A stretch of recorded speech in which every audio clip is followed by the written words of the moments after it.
Yes, friends, I greet you. Welcome to another date on Homo Politicus, reaching you from Enterprise TV here in Lagos. I am Citizen Jones Hussein.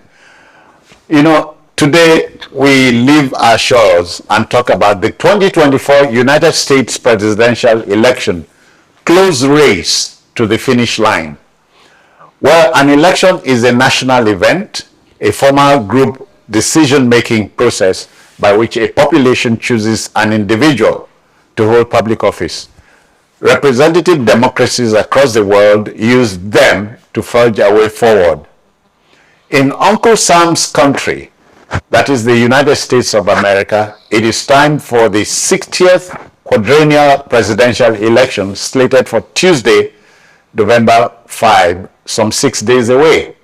Now, the exercise features Democrat Kamala Harris, 60 years, Republican Donald John Trump, 78, Independent and Third Party Cornel West, 72, Green Party's Jill Stein, 74, Libertarian Chase Oliver, 39, and Socialist candidate Claudia de la Cruz, 44. Attention, though, is much on the first two, Kamala Harris and Donald Trump. The polls predict a tight race to the finish line, but with Kamala Harris having a 50% lead compared to Donald Trump's 49th, subject to the survey's margin of error. So let's report that by last Sunday, more than 41 million Americans had already voted in early in-person voting, what they know as mail-in ballots. Again, in American politics, there is the talk about a swing state, that is a battleground state or purple state, which is any state that could be reasonably won by the Democrats or Republicans, usually by a swing in the votes. But over and above everything else, an overview of the coming election is the likelihood of America electing a first female commander-in-chief over an intemperate businessman. So let's go there. We meet our discussants today. Barrister Curtis Adigba is a very good friend of the United States. He joins us remotely. So I say, good morning, Barrister Adigba. I greet you. Welcome. Good morning, Stephen Jones, and thanks for having me. Okay. Barrister, we have two colleagues here to break the matter with you. First, we meet and greet Cyril Abaku, broadcaster and the communications expert. Welcome, Cyril. I'm glad to be here. Thank you, Citizen. Cyril is joined by Akin Fatunke. Akin Fatunke is a chartered accountant and a national and international affairs analyst. Welcome, sir. Thank you very much, Citizen Jones. It's a pleasure to be here. Yeah. Barrister Adigba, so we start with you. Uncle Sam's country is going to the polls again. Looks like it's a two-horse race here. Never mind that I mentioned other candidates. So what's your overview? How do you look ahead to Tuesday next week? Well, it has always been a two-horse race, except when Ross Perot had to join the game and then took votes away from the Republicans and ensured that Bill Clinton was elected. But for most of the time in the U.S., it's a two-horse race because these are the two established political parties, the Republicans and the Democrats. It's delicately poised. The polls are saying that it's a jump ball situation. Anybody can catch the ball and win. But I can tell you that the two political parties and their campaigns have their internal pollings, and it's showing different altogether. And that's why you see the two candidates on the campaign trail doing all kind of events.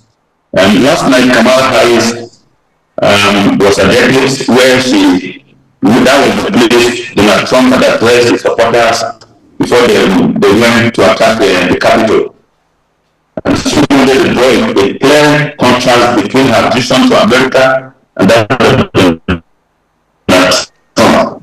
I think that Trump was somewhere enjoying the Musk, also to let America telling you that Kamala is not the right choice for them.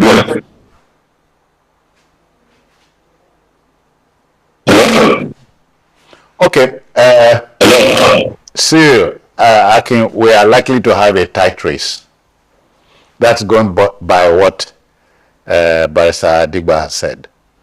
Yes, we're going to have. As a matter of fact, if you look at the events of the past few days, I think it's arguably been the case of one person's weak messaging that should have worked to the person's disadvantage, but maybe also the inability of the other side to lash in on the other party's weakness. Because right now, Americans are it's like going toe to toe. You know, it's too much of a neck and neck situation to be able to just decide how this swings eventually. We've seen so you think there might not be a result at first ballot? So let me put it this way: I won't be surprised if that happened. Okay. Yes, I really won't be surprised. The last, of course, there's going to be the last. Of course, there will be. I'm not disputing it, but if things swung any other way, as events stand now, I wouldn't be surprised. We've had Kamala Harris say at the last outing, she was like, "This election will be a line between freedom and division." Except that she didn't also remind us that she was saying that to cut the votes away from the other side. So, Barrister Adigba will also remember that Oprah Winfrey said it was a choice between sense and nonsense. Oh well, I mean, sometimes if you took election rhetoric too seriously, you miss it all. Yes, you will. Just look at the drama around newspaper endorsements, for example. Washington Post says they're not going to endorse anybody, that they're going back to the original ideological stance of neutrality, okay? And then they lost maybe now close to a quarter of a million subscribers. But the fact is that Clinton had more endorsements than Trump when Trump won. George Bush, no, it was Senator John Kerry and George Bush, right? Kerry packed the endorsements from the press over and above his main contender, Bush. But Bush secured the election. Sometimes elections are like that. You simply have to wait till D-Day. The night Trump was declared for the 5th president of America, I have to be honest with you. I mean, I was in a newsroom. It was midnight Nigerian time. I was shocked, frankly speaking. Yeah. I mean, given everything that had happened on the back of the election, everything Trump has said and done, and we are wondering who would have. But I mean, let me explain to you. I think you need to understand the basics of how the U.S. election works. Now, there are two major political parties. They basically control about 47% of the voting population each, right? You have red states that are red states. They can't be flipped, and they have been flipped once in a while. Yeah. And then you have states that are blue states. Yeah. They also can be flipped, and they have been flipped at some point. Now, in 2020, what Joe Biden did was to reclaim the democratic law state of Wisconsin, Michigan, and Pennsylvania. Okay. They are called the Rust Belt states. And then he added 2 states from the Sun Belt, Georgia and Arizona. Of course, Arizona is deep red, never been won by a Democrat since 1986 before Biden won it. Also Georgia since 1992. Alright? So, when we talk about election in the US, it's down to, and that's why citizens mention the swing states. Oh yeah. These are states that you cannot categorize them permanently as blue or red. they are purple states. They are purple. Yeah. Yes, it is saying that to you they can turn blue, to you they can turn red. And these states, of course, they will need to be the bellwether of the US election, because whoever wins in this state will win the election, the electoral college votes, not necessarily the majority votes. Because you must understand that America remains one of the few countries in the world with an institution called the electoral college. that has been described as non-majoritarian institution. In other words, majority rule do not determine the outcome of the election. Now, Michigan has 16 electoral college votes. Wisconsin has 10. Pennsylvania has 19. Okay. I think Georgia has 16 or 18. I think Pennsylvania leads the pack.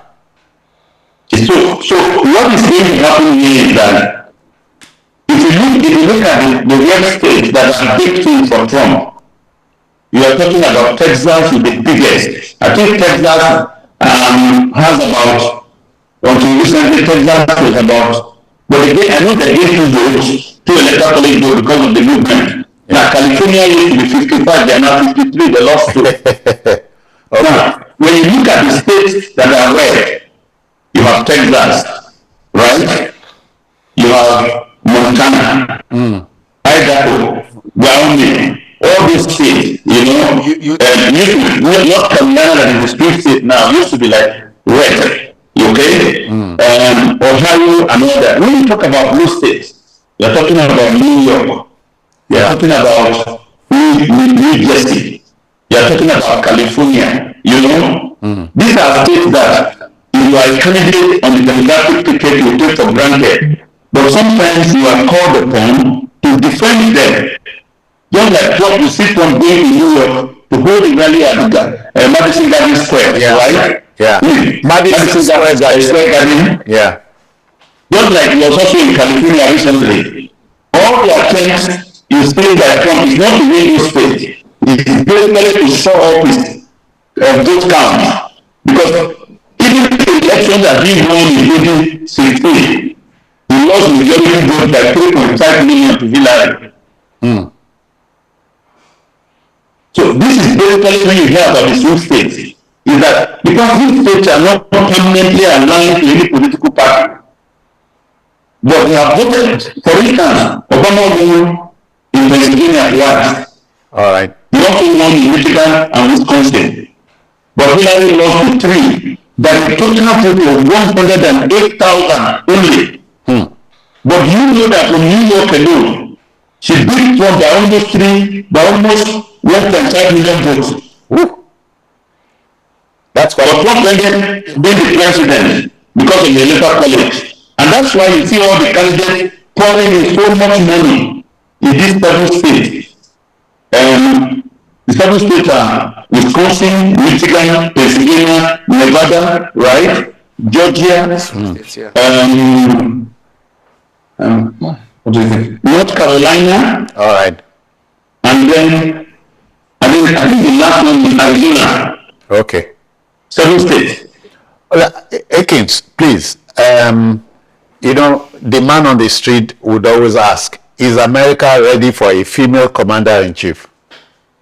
Yes, has it occurred to you at all? It's more than occurred to me.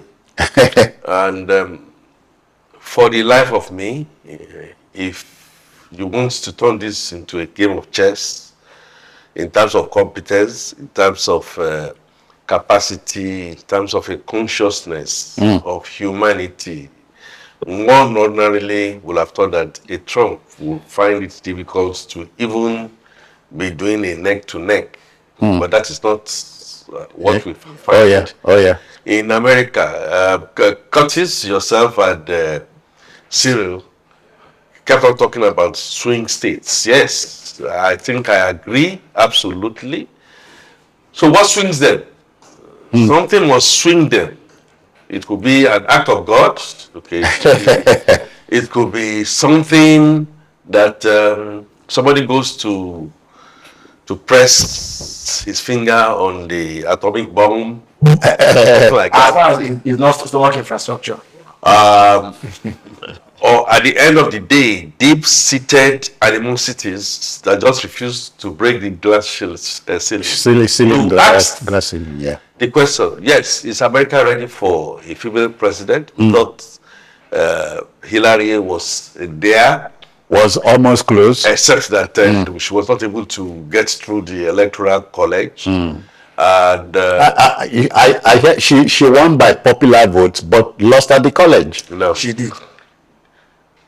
of a truth, something in me tells me, and I may not be able to put it in words, that the white supremacists, that the conservative Christian population, I saw something that talked about the fact that if Harris won that election, they were going to make, maybe that was an AI generated video, they were going to make America ungovernable, something similar to what we hear Against Jonathan. Sorry, the question pops up. If Trump loses the election, would he allow it go? So, likewise, you know, the analysts beyond Kutis and yourself and Cyril, over the ages, keep on talking about the swing states, and they hardly have been found to be wrong. Because they went back into history and they used the history of what happened yesterday. So, it's not going to go out of the minds of people easily that the man who came fighting and was going to fight the institutions and who was going to fight them stupor will still come back and still not want to accept the results of the election. In all fairness, I mean, attempts have been made on Trump. Not sure if that is going to swing anything. It might. But I foresee a situation where, as I speak now, that Harris' margin of lead, I saw it come down from 1.7 to 1.4, gives me a bit of a concern. And I also... barring the margin error. Margin of error. I also feel that there is a lot of discontent. Just a minute, I'll get to you now. Within the Arab voters and perhaps even within the black voters. Latino. They are asking the questions. We have always voted for you, Democrats, and we have really not seen too much of, you know, a movement over motion. Our kids and so much movement in the Arab world, so much motion. Israeli, Arab, Iran crisis is going on, and you have not done what we expect to do. So this election that is coming up in a few days' time is going to, for the swing states, will really be on sentiment. I feel that if Donald Trump continues with his Freudian slip, if he continues with his Freudian slip, with the trend that I've seen, we might not be getting a clear winner. Thank you, Akin. By Sadiqba, let's get back to you.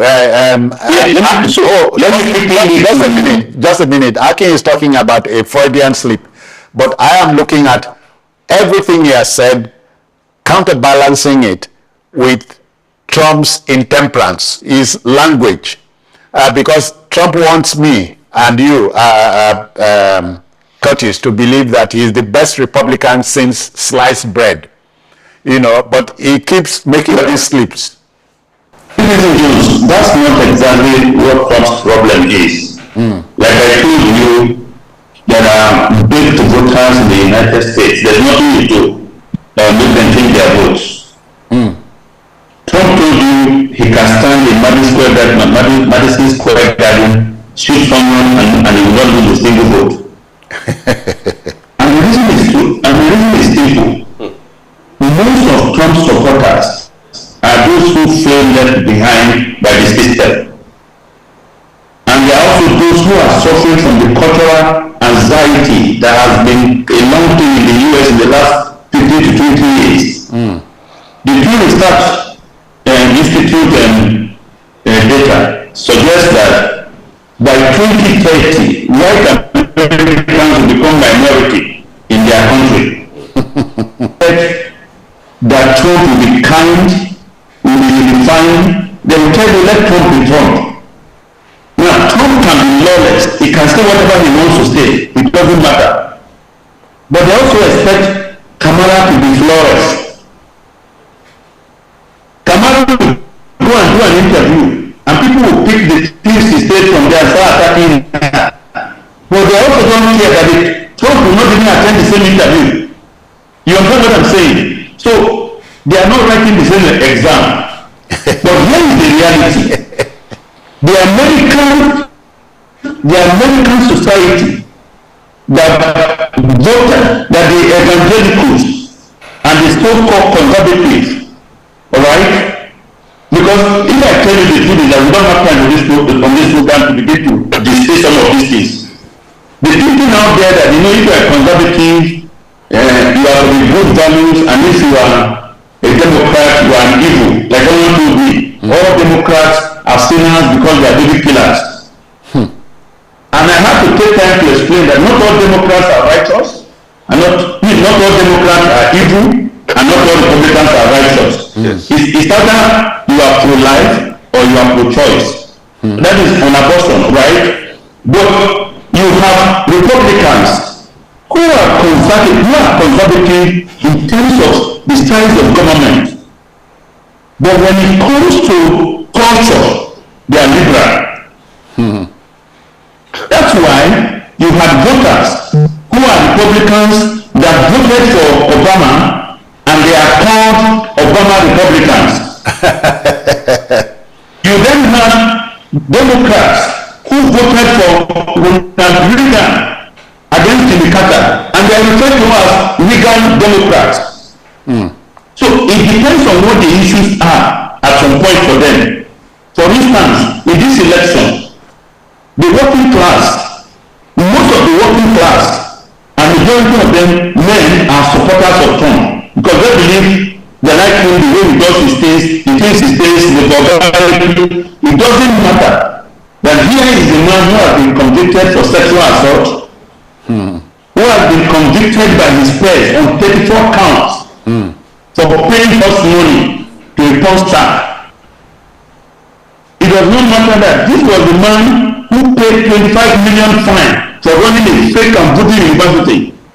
It does not matter that the same man sent his mob to the capital. But you know what the Republicans and the evangelicals will tell you?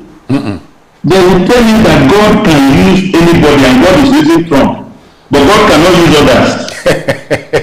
So, think a man who says, I have no sin and I have never confessed my sins or asked for forgiveness because I don't have one.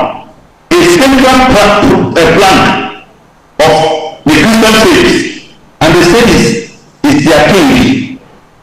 Do you understand what I'm saying? Yeah. Now, as to the question whether America is prepared for a female president, I think this has been one of the sore points for men in America. And that is why you see Obama on the campaign trail addressing men and say, come on, it's not masculinity for you to believe that only men can do these things. You understand? Look at countries like Chile. Chile produced a female president. Yeah, Chile is no more democratic than America. But let me tell you what is going to happen in this election. First and foremost, you have more female voters in America now. You have younger women. Yesterday, I received an email from the Kamala Harris campaign telling me about the state of play. And they are encouraged by the turnout of young boys and young girls, the Gen Z. In some of the key counties like in Maricopa, in Arizona, Brown County, in Nevada. Do you understand? Yeah. So, those who believe that this is still all men's game might be shocked. Now, like my friend in the studio that talked about something going to happen, there is usually something called the October surprise. We have 2 days to see that. But someone said to me just yesterday that we already got one and we didn't know we got one.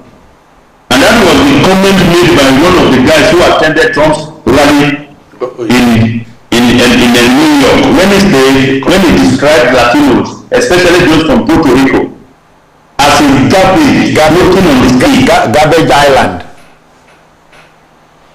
That has, if deranged Latino voters in America, such that yesterday Trump was in Allentown, Pennsylvania, and he had to invite the senator from Florida, Marco Rubio, who is a Cuban American Latino also. But then that has been counterbalanced by the misspeech by President Biden, who also referred to, we're trying to talk about how the Trump people call Puerto Ricans garbage. Garbage. He mistakenly said, oh, Trump supporters are also garbage. Yeah. He tried to walk it back. But Trump and his group, they have also latched on to that. But here's the difference. Even though these two words came from surrogates of the campaign, right? But it works differently given the optics of this campaign. I would still say it's a tight race, but we will see a winner, not on the night of the election, because of counting in some of these states as a result of mail-in ballots, you understand, and overseas ballots that may become important given the market. We will not see a winner declared that day, but it will have a winner at the end of the day. All right, okay, quickly. You talked about Freudian slips. Trump said if he was president, there wouldn't have been, Russia would not have invaded Ukraine, neither would Israel have attacked Gaza. So what was he really saying?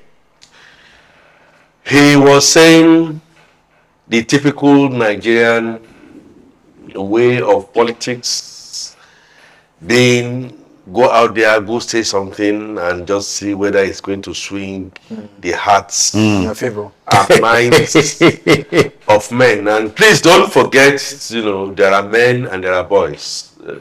Kutis, thank you very much, in some of those expositions that you have made. I have a fear. I have a fear.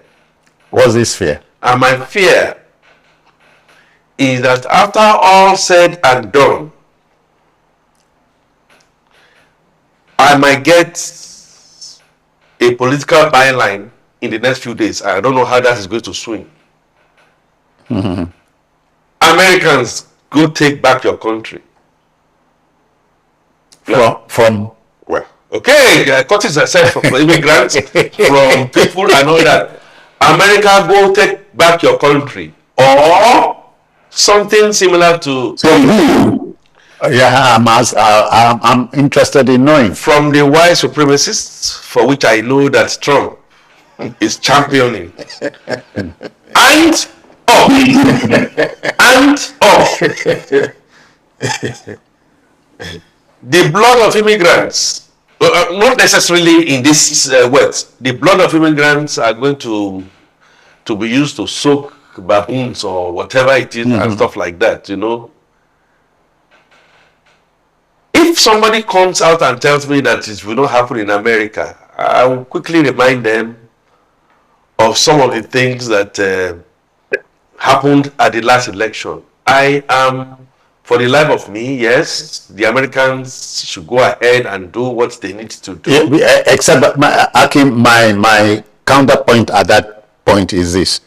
If Trump were that influential, strong, why did he lose to Biden? Okay, why did he lose to Biden? Yeah. Well, he has not agreed that he lost to Biden. And Oh, really? And it's not likely that he's going to agree that he's going to lose to you. So I know what I'm saying when I said it, but as rational men, and because this is analysis, I want to go. There is another thing, which is an act of God that we are still talking about here.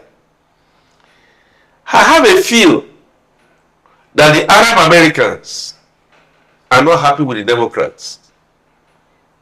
I have a feel. Yeah, concerning the Middle East. I also have a feel, and this skew towards Curtis was talking about, the middle class, or is it the working Americans, that even blacks may jump ship. Like they may jump ship. So, in my opinion, therefore, I do not think America, like Nigeria, is ready to really embrace the kind of change that God wants to see. All right,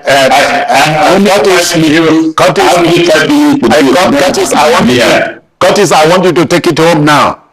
Let me address this issue of African Americans not being happy with the Biden administration, and to that extent with Kamala Harris. I don't think anybody is happy about what is going on in the Middle East.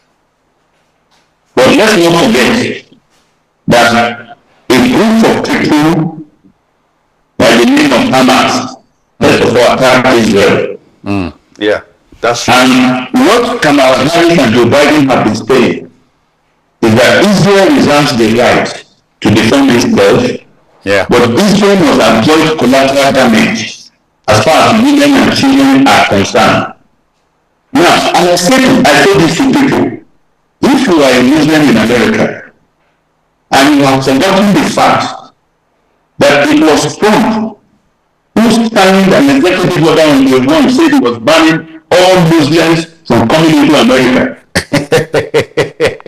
We have also forgotten that it was the same Trump, the first American president to declare that Israel is the eternal capital alone. Jerusalem is the eternal capital of Israel alone. Oh yeah. And backed it up by moving the capital, by the embassy of the United States from Tel Aviv to Jerusalem. Which so far is the highest provocation as far as Muslims are concerned.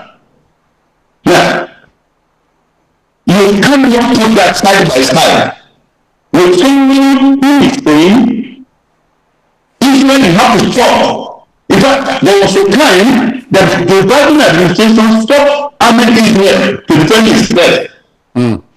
So, Donald Trump is more pro-Israel than any president in the history of America, which is what is working with for him with the evangelicals.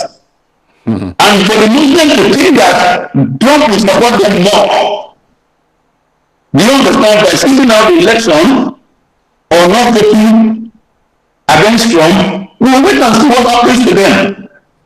So here's the point. I think we don't make room for changes. Over the years, the women have controlled roles in America in several attempts to break that ceiling. Starting from the black woman, I think there are someone who was the first female vice presidential candidate in America. And then we moved forward from there to Hillary Clinton as the presidential candidate of a major political party. And thereafter Kamala Harris as the vice president of the United States. The first. Now trying to do a step further, the first, to try and eliminate. So this is where people are missing the resurgence. And like I said to you, Hillary won the popular vote by 3.5 million votes and lost the vote by 102,000 votes. In these three states of Michigan, Wisconsin, and Pennsylvania. That Democrats reclaimed in 2020. And if you go to these states now and look at the polling, yes, it's within the margin of error. But if you see the wave and the enthusiasm, we might have a pleasant surprise. Now, the other thing I want to speak to finally is the claim by Trump that if he was the president, Israel would not have gone to war. How would Trump have prevented Hamas from attacking Israel? Or Russia from attacking Ukraine? Exactly. But I concede to him that if he was the president, Russia probably would not be going to war against Ukraine. And I'll tell you why. Because he was basically doing the Russians' job. Trump was how to destroy NATO, the strategic alliance between the US and Europe. And you know that is the protective shield over Europe, right? Now, the problem with Ukraine is that Ukraine wants to join the European Union. NATO. And also want to join I also want to join NATO. NATO, yeah. And Putin thinks that was too close home. So if Trump was going to prevent Ukraine and others from joining NATO by the direction and the policies that adopted towards NATO, there was no way Putin would be fighting in Ukraine today. And by the way, I don't know if you have read excerpts from the book by Bob Woodward called War, when he talked about the fact that during the COVID period in America, when Americans were finding it difficult to have access to test kits, Trump was using spending test kits to Putin directly. So I agree with you that this was the president, because it was going to be doing Putin's job, there would have been no need for Putin to invade. Okay. So thank you. I have to do that. Thank you. Take care of yourself. Bye-bye. All right. Yeah. See you. So how do we take this home? Oh, well, Too close to call. Of course it is, because in the end, elections aren't even decided essentially by the science of the process, because it's never perfect. Yes, you could never bank on anything. They say politics is not exact science. In the end, it comes down to symbols, who people perception basically. Who perceive is going to get the job done. There are those who even vote for the sheer value of for the sheer sake of mere emotional persuasion. So what what candidates seek to do is to connect with the voter, essentially at the emotional level. That is the most important thing. And Trump simply seems to have found a way of getting them to just believe in him willy-nilly. You may say that the scale looks steeped, because ideally the Republican Party used to be the party of the elite, party of the wealthy. But today, Trump seems to have mobilized those who have angst, the party of the poor. Although, yes, you could say the likes of Musk and others are behind him, but his following has largely appears to have cut off the middle class, and he's looking for all the people in the nooks and crannies. By and large, come Tuesday, I just hope that it won't just be a matter of who said what previously, but it comes down to whom the Americans believe is the key to the next century. Yeah, Akin, finally, don't forget that it was Trump as president that ordered the dropping of the mother of all bombs on Afghanistan, if you remember, and caused America's evacuation after 20 years in the place. Not only that, so many lives and limbs were lost.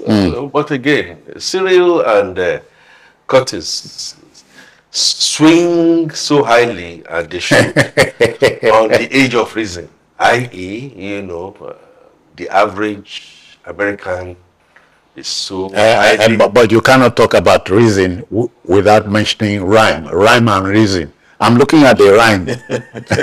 Highly sophisticated, highly educated, know what they want, but quite a number of people know what they want, but they know nothing. They are nihilists. I foresee a situation whereby I think, one, externally, the country called Iran, hopefully they will get their acts together. They will do something that will swing this election on the side of Kamala Harris by another freedom slip who will do something that is untoward, and then you begin to see rain of bombs from the Israelis. That is one. I also foresee a situation where, like all of us, the average American will not then say, I don't know whether I should go right, I should go left, I should go in the center, and so they may, what do you call it, the voter apathy. And don't forget, Curtis did mention, voter apathy is also a vote for one of the sides. So you must be conscious of that fact. Third, there is going to be a lot of propaganda. There is one that is already swinging. I don't know if you heard about it. I don't know how true it is. There's so many things on social media that Donald Trump made a pronouncement to say that immigrants who have been banned, that includes Nigerians, if you step your back, you are going to be killed and all that. I wonder if our any rational human being. That's what I meant by his intemperance. The words that come from him are not presidential. They are anything but presidential. And so, I want to share in Curtis's enthusiasm, youths, the voters. Sometimes I don't even know. When I see some of the youths, sometimes when I see women, sometimes when I see men, I don't know which one is men, I don't know it's women, I don't know all that. So many confusion within the American society. But America is conscious of the fact that its place in history, when you juxtapose it with a place like China, all praying to their own God that America should get it wrong again for an umpteen time. They know that civilization is fast dwindling. I wish America the very best. I am proud of my own country, Nigeria. I know we have our own challenges and our own problems. We're still non-aligned, and we are having the right sound bites so far. And I just pray that as things stand, the Third World War will not come out. All right. At the back of this American election that we have. All right, Akin Patunke, many thanks for your time. No less so, Cyril Abako. Thank you. It's a pleasure. Until the next time. Well, the debate continues. Is America ready for the first female commander-in-chief? Tuesday, November 5 will tell when the Americans go to voting a 47th president in their lifetime. Thank you, folks. God bless you. So we are out of here. Until the next time, this is yours sincerely, Citizen Jones Hussein saying thank you. Bye-bye now.